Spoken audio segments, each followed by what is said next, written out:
When I was younger, teachers overemphasized the need for me to raise my hand before speaking or before giving an answer.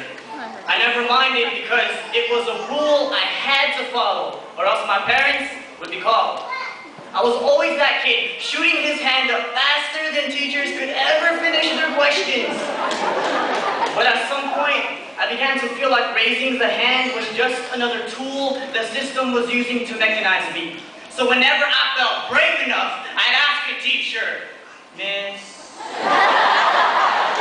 explain to me why I gotta raise my hand again?" Because it's a rule, Johnny.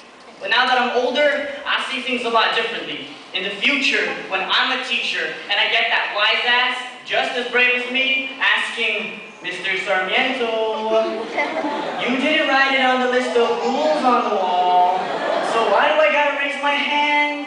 I'll say, because every answer that you formulate, every opinion that you create in your head, every response that I get is your step closer to reaching those stars. It's your step closer to success. And you should be proud of it. That's why I require you to raise your hand.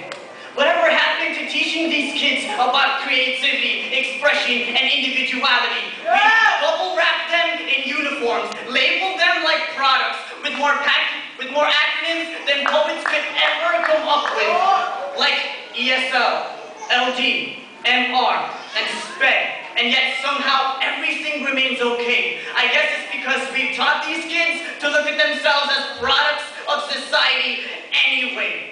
We've stuck them in DI, direct instruction classes, posed them with questions, and required them to give the same answer over and over again in unison, like records. How do we expect them not to be skipping when we treat them like they're already broken?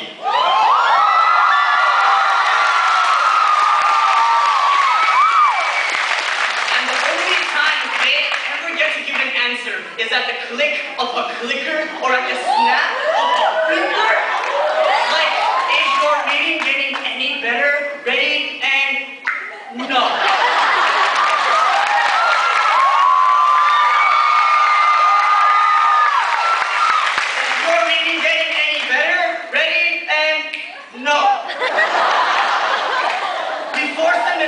Shirts like treatless, groomed dogs, mechanize them like robots with culture, and yet here I am, Scout's honor. I promise to implement DI in my class, distinct individuality and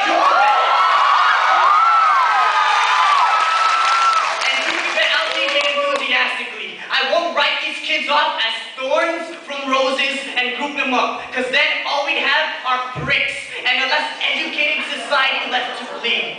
Maybe I don't have the credentials to be busting anybody's chops here, but I've carved enough credit into my bones to know exactly what type of teacher I am going to be. I'll teach my students the basics of reading and writing, but most importantly, I'll teach my students how to